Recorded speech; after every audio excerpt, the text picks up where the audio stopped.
Hello, everyone. My name is Pradeep from Sydney in Australia. I am the Executive Director Asia Pacific for the VRAR Association, as well as the Sydney chapter president and one of the global co-chairs for education. I'm delighted to present to you two lovely ladies from Asia Pacific. With me, you can see somebody who's got a crown of hearts. Who is this? This is Casie. Casie is the Singapore chapter president for the VRAR Association. Hi, Casie. How are you? Hi, I'm doing awesome. It's a gorgeous day here in Singapore, and I hope everybody is having a great day wherever you're calling in from. That is so nice. And I'm having a sunny day in Sydney, but looks like that I'm going to have a rain in the afternoon, although I'm already in the afternoon. So lovely to catch up with you, Casie. And then we have another lovely lady from Hong Kong. And she is Ivy. How are you, Ivy? Good. It's also Ivy, sunny in Hong Kong as well. oh, fabulous. And Ivy is the vice president of the Hong Kong chapter at VRAR Association. So today we will give you some perspectives of what is happening in this part of the world. And let me kickstart the discussion and ask Casie. Casie, what is the VRAR scene in Singapore? Oh, well, I'm really excited to talk about what's happening. I think just about every other day somebody is asking me about what's happening with the VRAR Association. So that means we have a lot of interest from many different industries, not just people that work in AR and VR, but we can see the excitement, the enthusiasm, and the curiosity for other industries and people that just maybe kind of see what's happening on all around the globe with immersive technology. So we're seeing a bunch of interest. We're also on the business end. We're also seeing a lot more projects being developed, and from the help of the Singapore government, we're actually seeing the grants and different funding schemes to help fund these sort of products. So I think we're at a really great time to be in immersive technology in Singapore. So here's my hand. Can I also put my hand up for some of the dollars which are floating around? Maybe I should change these hearts to dollar bills. Okay. Ivy, what about you? What's the scene in VR AR in Hong Kong? It's really interesting. Hong Kong has like more than 450 companies providing VR AR solutions in Hong Kong. Like the use of the AR is mostly concentrated in retail and entertainment. In China, there's more solution focused in tourism, but Hong Kong it is starting up, mostly startup scene in Sichuan. Only small portion of the medium-sized company stand out, and their technology is mature in the market. But the COVID-19 is really an opportunity to us, to the tech companies. It basically changed the whole the way the industry plays. Retail, food, beverage, tourism are really affected by the COVID, but service provider really begins to widely promote themselves with the solutions on social media. So the companies also, like in Singapore, like the government also have fundings for the companies to use the technology service providers. So this whole support speeds up the market, the time and the money, so they can consider to have new solutions. And in Hong Kong, there's some incubator, they really support the tech companies by providing free rental. Is basically more than 6 months. They research all the solutions and to promote new solutions for the market. So this really help. And Facebook in Hong Kong also offering like more than 100 millions in US in cash grants or in advertising credit. So this helped the market during this challenging time. Ivy, I'm now putting up both my hands. I can see dollars in Singapore as well as dollars in Hong Kong. Yeah, What a how's lovely time Australia? to be in VRAR. Absolutely. So now that Yeah. you've heard what is happening in Hong Kong and Singapore, can you share with us what's happening with the rest of APAC? Yeah, so we can open our hands as well. Oh, you girls, I knew I made a mistake by having two girls on the show. You are putting me on a spot. Well, look, when I see across what is happening in Asia Pacific, we are exploding in activity.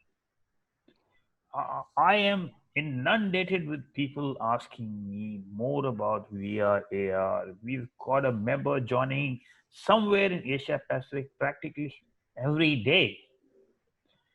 And this is the beauty of the technology at the moment is that while it's been around for the last 25 years, I can clearly see that given the below the radar activity that we are heading strongly into the tipping point in the next 2 to 3 years.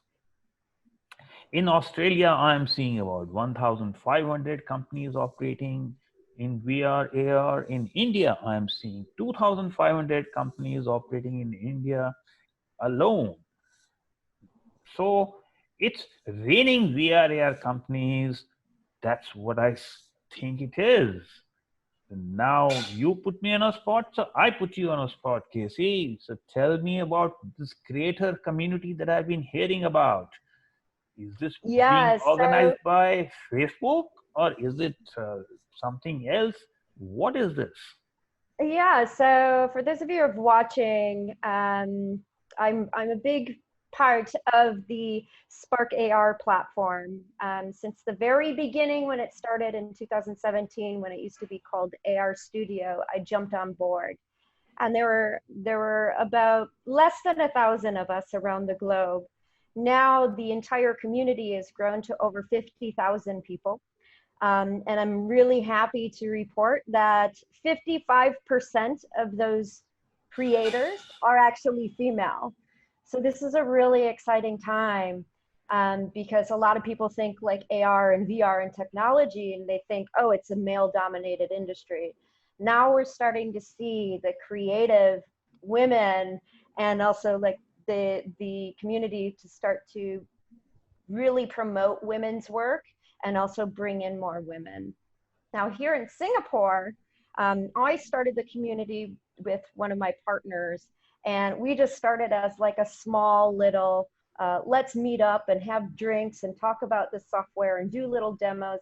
Now we have over 200 people, and we celebrate each other's work. Sometimes we are competing over the same type of clients and same projects, but we are excited to see how quickly this technology has moved and how we're able to create these really amazing campaigns using the technology built on Facebook. So, do you have anything to showcase that we Yes, get? yes, Let's. let me show you one. I'm so Yeah. excited. Um, Okay. this is a project that we had worked on with through my agency, Dude Studios, and it's to help parents see if their kids are short, are they growing the right height compared to their age, how do they compare to other children around the globe. So we started and launched out this campaign with Pediasure. Let me see if I can share my screen. So I'm going to share just from the, so here's one of the stories. Let me see if I can show a much better one. Hold on. So essentially what it did, it's really loud. So it measured the height of the kid. So they would stand on a piece of paper, and then we used the AR to kind of see how high they were, and then it would give like a good job. Oh, wow. Interesting. This was the very first time on Instagram or on Facebook, built on Spark AR platform, that we were able to measure height or measure the distance of something. So we were taking a fun experience, but also using it as a tool, like a practical tool. So it took a long time for us to get it, a long time to get approved, that we did it, and we're really excited to really take the face filter, like what I'm doing, to the next level. So, did you get a lot of kids interested in this? I can't share how much of the data because it's been a while since we launched this. But at the time, we had over 100,000 people seeing it. So once somebody plays with it with their child, they can share it or they can save it. So then the views on their content gets it even more exposure. So from a branding standpoint, from an advertising standpoint, the results are incredible on the amount of exposure you see. Yeah, excellent. Mm-hmm. So, over to you, Ivy. You brought TEDx to Hong Kong a couple of years back. So, you have been in the event business for quite some time. So, what's happening in events in Hong Kong? Are they leveraging VR, AR, or what's the story over there? Yeah, in Hong Kong, there's more and more physical events become virtual. And recently, like current virtual event, mostly having exhibition booth, have talks like our global summit here, for people to attend, which is similar to the physical events. But as I know, there's more hybrid events and purely virtual events platform are developing. So we will keep the community updated through our Hong Kong chapter channels. I can show you a little bit for the people who promoted to the market. So this is one of the platform that's developed locally in Hong Kong. So you see the hybrid, like a guy on the stage, and the virtual background, and at the end they can do a presentation. So everything is virtual. And last month, at the end of August, there was a Minecraft virtual concert. There was a crossover by Microsoft Office and Microsoft Hong Kong, and also a group of Hong Kong singers.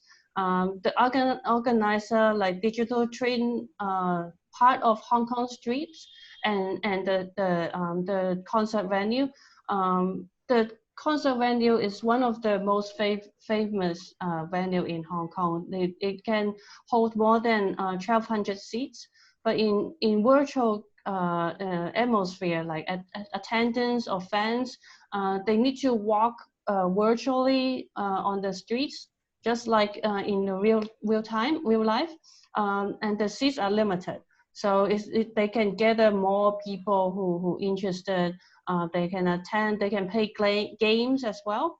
Although this is kind of new events in Hong Kong, so there were really have some technical problems. The pictures and sound interrupt several times during the performance, but overall it was a successful event. And for the VR side, there's a lot of let's say that, like a couple of weeks ago, the Burning Man Festival. So the Burning Man Festival 2020, that was a hit on the Ospace VR platform. It was great experience and a breakthrough within the community. Athena Demos, the co-founder of and producer of the Big Wheel Creative, she shared that the recap of the event at the Augmented World Expo Night San Francisco last week. She shared that more than 4,000 burners or users attend this 1 week festival, including myself. I couldn't like physically go there, but like I virtually can feel the community, the energy, the events. It is really excited. And I also like involved in the VRARA Asia Pacific COP. So we will organize some sort of tech talks and events on our space VR. So, and my partner, Michael, he has a virtual conference room and also had a interview with like Nokia before. So we are, I would like to have a shout out like right here. We want to look for more speakers. So please look for me. And we hope this excited you all, and more updates will be provided to the community. So, folks, more cash coming from Ivy. So, put up your hand. Put up your hand. And I can see on the chat that you are asking me that where is this 2.5 years or 2 to 3 years of tipping point coming, and what is this window of 7 years or this plan of 7 years? So, let me kind of tell you, as I see, the biggest game changer insofar as VR AR is concerned is 5G. It is not just the technology side, because the current technology of 4G itself can deliver 5G functionality with little bit of modifications. But it is more about the ecosystem that 5G builds up. Now, 5G will take about 7 years to come to full functionality. So we see the roadmap for VR ARA also then becomes a 7-year roadmap. And where does the figure of 2 to 3 years come in? Where we are at this particular point in time is the demand side is still struggling to see what is the value proposition of these immersive technologies. Also, the move has to happen from simply a use case to a business case. And there are clear under the radar activities which are making me so confident in making this prediction that yes, the 7 years roadmap is very much there, and we see the tipping point happening in next 2 to 3 years. And I will elaborate more in our discussions later on.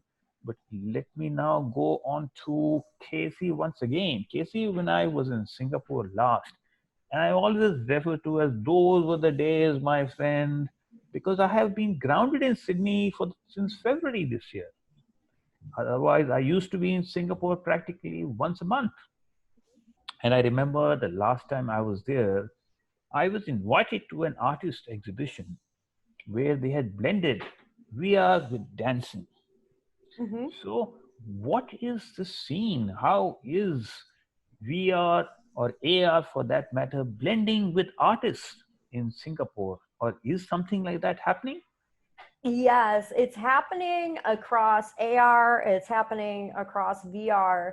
One of the things that I really love about Singapore is everybody's trying to one up each other, whether that's an event agency or that is a marketing agency or whether that is the government that wants to do something for the community. I'll give you just one example that came across through the Singapore community. It was an artist that did these really interesting paper cutouts as her artwork, and the National Arts Council wanted to do something a little bit bigger to showcase her work. And they brought together some friends of mine that own another augmented reality studio. and they started making filters using her artwork. Let me try to find those really cute pieces of artwork. Let me share with you. So these are Instagram stories for everybody. They're not just regular pieces of art. So this is actually somebody putting that onto their face. It's not just a video. So that's the really interesting thing. It looks like it's just a regular piece of artwork.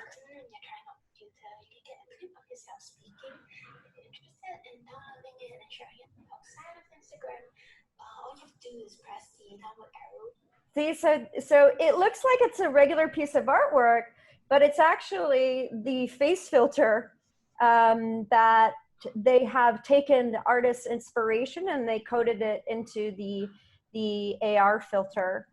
We're also seeing a lot of collaborations with the music community and artists.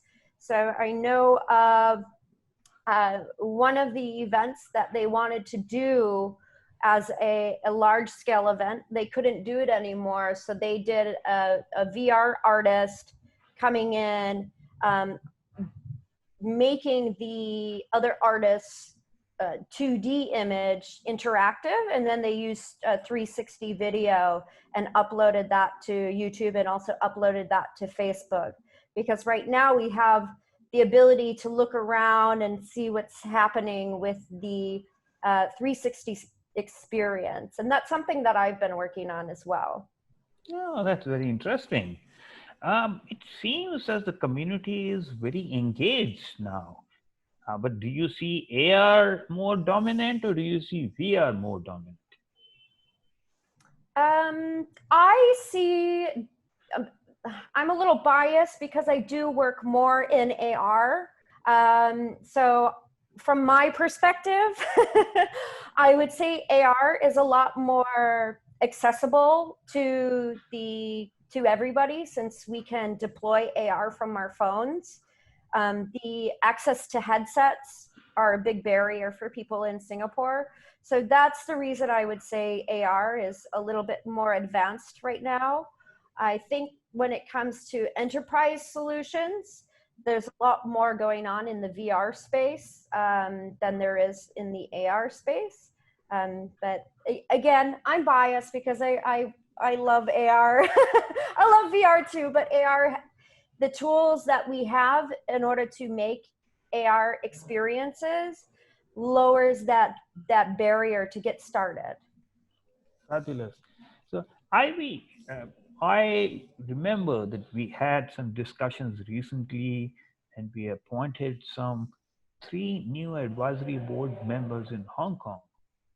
Now, I seem to forget, which companies they came from and all that. Could you tell Casie and everybody else who are the 3 new advisory board members that we've got for VRARA Hong Kong? Yeah, I'm really pleased. Like Hong Kong chapter have 3 of them with us. Like one of the advisory is our master degree professor, Dr. Jino Yu. He like you mentioned, talk about him earlier. He is the creator of TEDx Hong Kong. He brought TED to Hong Kong. I think that was 2010. I was involved 2011 till now. And he also a burner, so I know the Burning Man Festival. Although I know our space through a global summit like in June time. He also the professor in Hong Kong Polytechnic Technology.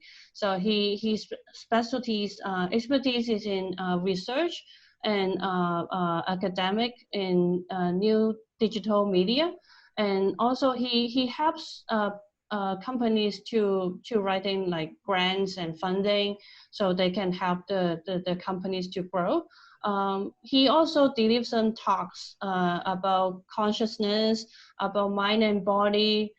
He delivered a talk in our space. I think the group is called Education Upside Down. I can show you the video later. And another advisory is a friend of mine, Michael Tam. He's the Global Associate Design Director at IBM iX. He has experience in design service for enterprise and consumer. So he will bring along a lot of inputs of the XR information from the IBM perspective, and we'll deliver more knowledge to the community. So we can cross over Singapore, Korea.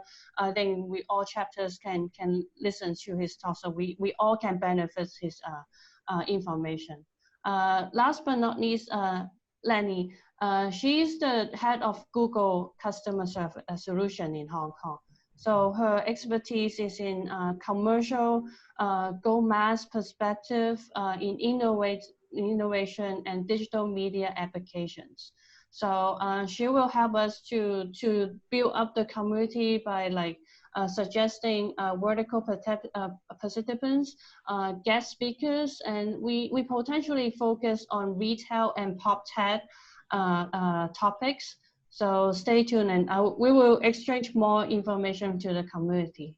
But this is very interesting. So you got leaders from IBM, you got another leader from Google, and you got a third leader from the academia. So that's a very good combination, that you're getting both the industry and the academia, and you're getting people from who are very heavily involved into customer experience as well as into VR AR. So one of the things that I'm seeing across is there seems to be a major focus on tourism, culture, and languages, especially in the application of VR AR. Now, I am seeing so many events happening in Korea, in China, and requests for us to partner. And I'm seeing a lot of work happening in digital heritage space in India as well. I think this is a very, very rich area where one is able to capture not only the historical significance of a particular place, but I'm also noticing that people are combining marketplaces along with those digital heritage experiences. So for example, they've taken a historical town and they have got in touch with all the small craft manufacturers in that area, and given them also a global exposure to the marketplace while giving a walkthrough of that historical place. So it's looking like a lot of fun time. Now back to reality. So Casie, what about your kids? Do they like VR AR? Do you teach them VR AR? Or what's the story over there? Who's the real Casie? This is a really interesting question because where I see the educational system these days, where it kind of stops, that's where AR and VR kind of pushes it further. For instance, my girls, they're 6 and 9 years old. They love playing computer games. One of the games is called Roblox. I'm pretty sure if you're a parent and you're watching this and you have kids around my age, you know this game as well. So in the game, you're able to change different clothes. And now you're able to create the different clothing or create accessories and sell them on the platform.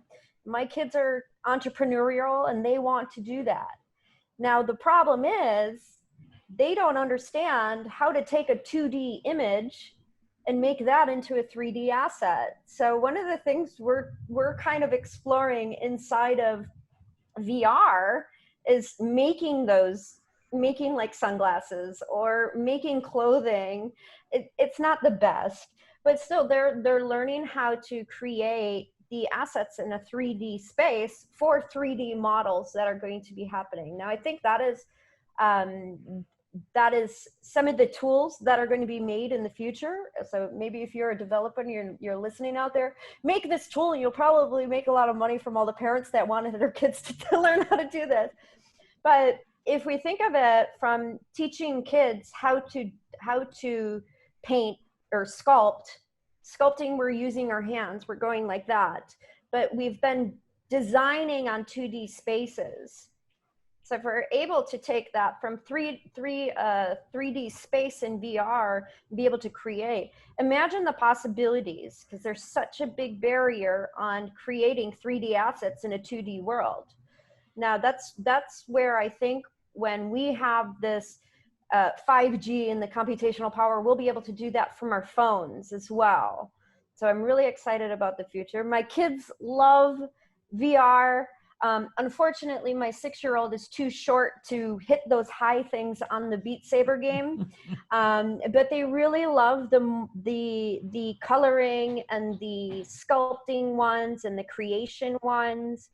They also love the educational ones about women in technology. The my youngest daughter, when she was 5 years old, I taught her how to make her very own face filter. Wow. Using Spark AR. And then my oldest one learned how to make her own as well using 3D assets from Sketchfab that was already created. Since there's an API that you can use Sketchfab into Spark AR, she was able to create her own as well. So the tools are getting a lot more easier for people to do. And I would love to see more educational programs. We have like coding schools all over the world. Now we need to start teaching kids how to build experiences, build for the next generation, build for the next awesome VR game or AR game. And that's what I would like to see in the future. Love it, Casey, because that's what it is. We need to fire up their creativity, you know. Mm-hmm. We need to let the kids experiment, you know, and this is exactly what the 21st century skills are about. Mm-hmm. Fabulous. You know, you mentioned and you also were inquiring when we talked about 5G as to what is the story over there and how are the telecom players kind of playing it out. Let me give you what is happening because, as I said earlier, that yes, 5G is a game changer for VR AR. But along with that, I see the telecom companies playing a major role. Now, they control the last mile when they are promoting or selling their telecom services and other value added services.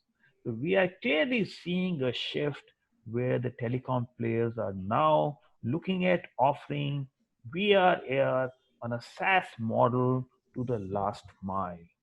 And the first shot in this was fired a couple of weeks back by the biggest telecom company in India called Reliance Jio, who launched the smart glasses with the intention of opening up AR as another value added offering. Now, this company has around 400 million subscribers. So, when they do it, then it forces the competitors also to do that. Not only that, but we see the telecom companies either acquiring, you know, VRAR companies or building up in-house capability. So we are going to see big telecom companies very active in the VRAR space. Now, I want to head back to Ivy. Ivy, you see, what I am seeing is that HTC has given a higher preference for launching new products in China, even over US, because they see China as the biggest market. So, have there been any big movements or launches or events by some of the major vendors in Hong Kong? Yeah, HTC just like back in June, they just launched their in Hong Kong. They launched their it's called HTC Vive Sync. So it's like a off space. It's like a meeting VR meeting area, so people can go to the VR space, talk with each other, have meeting, and also have education. So it's free account and also can input the 3D model. So within the virtual space, they can view the products or objects in 3D. So they have been demonstrating to schools, to other commercials, to educate them about this platform. So I haven't looked into it yet, but I'm scheduling a meeting with them and see what we can collaborate. So we can see something going on. I have more insights on the PopTech point of view. So for the residential virtual tour that is really popular in Hong Kong.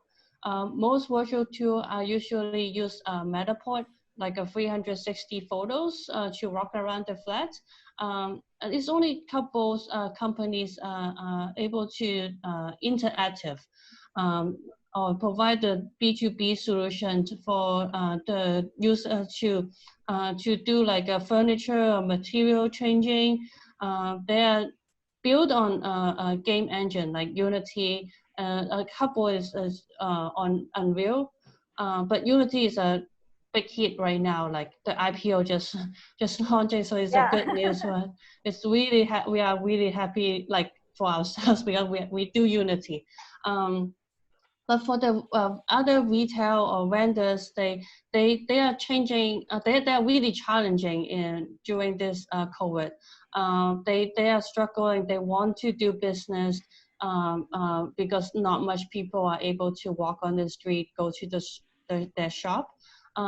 So we come in as I have a studio is doing the PopTech solutions. So we introduce the tools for them to like do the business remotely. So they can keep on their business. They just digital train their products. So they the market accept really quickly. So for our perspective is my company like increased 10% new customers within just 2 to 3 months. So it's really interesting to see that happen, and I'm really glad that happened. And also, well, it's also applied the renovation. So people are doing interior design themselves or interior design companies. They can use our software, our solution, the VRARA app, to be a communication tool with their clients. So I think this all kind of solution is available, and the market is adapting. So yeah, Ivy, I've made a note. If I change my profession and become an architect, I know where I can get my solutions done. I will come to you. So we are almost nearing the end of our time. We had our air time. So one last final word. Is there anything else that you want to showcase to our world? And I think what we are going to do is going to make this as a regular monthly affair where we kind of exchange, because there is so much happening at the moment. And I see the span right from, what you showed, Casie, and what you talked about, Ivy, right from, 360 on to, we have not seen, yes, people, having, joining up and doing things in odd space. But maybe in a couple of months or years, we'll also see multi-sensory immersive experiences becoming more popular. So with this, Casie, anything else that you want to showcase or talk about before we end the session? I guess I want to share a little bit of what's behind the scenes in Singapore. A group of us in immersive technology that come from working in film, working in AR, working in VR, are coming together to start an immersive lab space. So we're speaking with the government to kind of make that an educational reskilling sort of program, but also a way for people that are interested in prototyping something to come in and use the space, kind of like a workshop for people that are interested in tinkering with virtual reality and augmented reality. So that is something that we're working on behind the scenes. And I'm really excited about that one. So what that means is that if I do decide to become an architect, then I should visit that experience center first. And yes, but of course, I'll have to wait for COVID to finish before I can travel, or maybe I can do that in odd space. Who knows? I have to find out. What about you, Ivy? Anything that you want to showcase or you want to talk about as a closing comment? We will have more activities soon. I will I will let you guys know. Okay. Because we are So, running out of time. okay. Contact me. I will let you know. Absolutely. I'm going to get everybody from Sydney to get in touch with you now, Yes. And with the hands held out with all the dollars, of course. So, thank you very much. It was absolutely fabulous to catch up with both of you, Casie and Ivy. And this is Pradeep from Sydney, logging off and looking forward to catching up with all of you folks once again. We definitely enjoyed the session. Trust you also enjoyed the session. Have a lovely day, afternoon, night, morning, whatever it is in your part of the world. Goodbye.